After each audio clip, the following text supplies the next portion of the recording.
Okay, I think we're all set to begin the track 2, CASRO Future Focus track. There are going to be a number of presentations in this track. We're going to start with a brief presentation of data, and then also a panel discussion on trust as our most valuable asset, data privacy in the modern era. I'll be sharing the initial presentation with Melanie Courtwright, Senior Vice President, Client Relations for Research Now. But let me go ahead and get started. Let me first introduce the two organizations that have sponsored this work along with the support of Research Now. CASRO, for those of you that are not aware of CASRO, is a U.S. trade association of research businesses founded in 1975. We have over 350 member organizations. We account for over 85% of U.S. research revenues and have a long history of working to really strengthen the industry. CASRO is really there to help its members grow their businesses, and that's whether you are a member of a research business or a research organization within a company, by doing a whole range of things, from legal advice to ISO standards for certification, to having forums for business leaders to talk about topics relevant to the research industry. So a long history of doing that. And we have a voice in global affairs through our membership in ARIA and the Global Research Business Network, which I'll tell you a little bit about. Global Research Business Network is a network of 38 national research associations representing 3,500 research businesses, 5 continents, generating $25 billion in annual research revenue. So again, a very powerful organization. These organizations, combined with Research Now, are really the sponsors of the data that I'm going to show you to really start this process. So everybody in this room has a problem. You're all involved with research from one aspect or another. Each of you has a problem, and that problem, which you'll see in just a moment, is trust. And I think there's nothing more important than what's on the screen.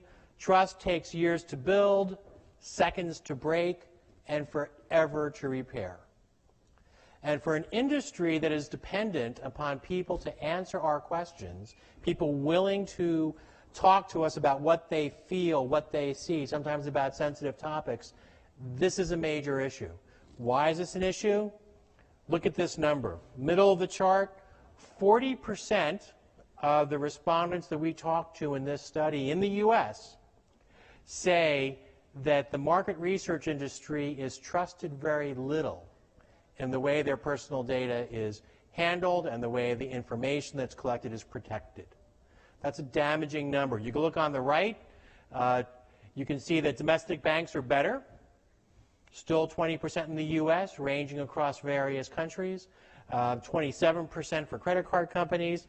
Social media companies really come at the tail end. 51% in the U.S.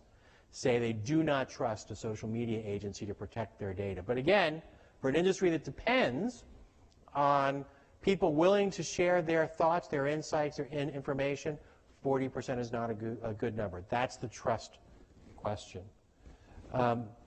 Melanie Courtwright is going to walk us through the rest of this, and then we'll go right into the panel discussion. Thank you. So in cooperation with the two organizations, we have started a series of privacy surveys across lots of different countries. We started with the U.S. We did 1,000 in each country, but we also did the United Kingdom, Canada, Mexico, Brazil, and Argentina, so the Americas and then LATAM. And then we're going into the UK now. We're in field now in the UK. We'll be going into APAC. This field work it's very fresh. It was collected in Q1, and we're in field with UK now. And you can see the Netherlands, Sweden, Finland, Italy, Germany, Spain, Ireland, and France actually starting in field this month. So our goal was to just talk to members about their privacy. This was not completely a what do you think of market research privacy. It was more of a global privacy concept. But so you can see, looking at, there's not enough familiarity. And as we all know, information breeds comfort and confidence. And so I think one of the biggest things we're seeing here is that our members across the board just don't have enough information about what's being done with the data that we're collecting.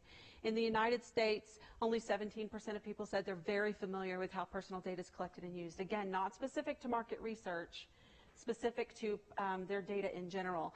In the UK, only 10%, Canada 9%. More people felt familiar in Mexico. We're beginning to see the answer to the question, is privacy in the eye of the beholder a bit, and especially there are cultural differences. So then, wrong way. So then we asked, is there great concern that your personal data might be misused? And you can see that there is great percent. This is a top box score, the people that are very concerned that personal data might be misused. 54% very concerned in the US. 50% in the UK, 56% in Canada. Surprisingly, Mexico is having less concerns and they feel more aware. That surprised me, but definitely that they're not. I've done some scales work, as you guys know, for the scale paper. We know that they're a little more happy, a little more halo effect around their research. They don't like to be negative, so there may be something to that in the Mexico market, but specifically they're less concerned that their data might be misused. So here is just an interesting slide. You can see the types of data that are considered sensitive. The most sensitive data point for a U.S. member is their Social Security numbers, followed by their financial account information. In all other countries, financial account information is their most secret and personal sensitive data, followed by things like Social Security number, passport number, health records. So a bit of a flip, except for in the U.S., as the U.S. compared to the other countries. Now, when you look at least concerning, the least concerning is things like posts you make about yourself on Facebook and other social media sites, your weight, your age. Second least, post others make about you, post your religion, your weight. And the religion for Mexico, we're very careful with religion, but in Mexico, that's their least concern. These are what our members say that they're most concerned about. What's really different is what our lawyers say we should be most concerned about. And I think Dwayne will appreciate, as the legal counsel for Casro, that we've had to say this is not an exhaustive list. This is not meant to serve as legal advice. But these are the things that research now looks at and worries about when our clients try to collect this information. Their full name, their address, their full postal code, IP address, very different from country to country, machine ID different from country to country, their phone number, their email address. While not PII, what are you going to do with it? Why are you collecting it? And it is PII in some countries. National identification number, that's certainly a concern. Vehicle registration number, geographic information, photographs. But even more importantly, combinations of these data.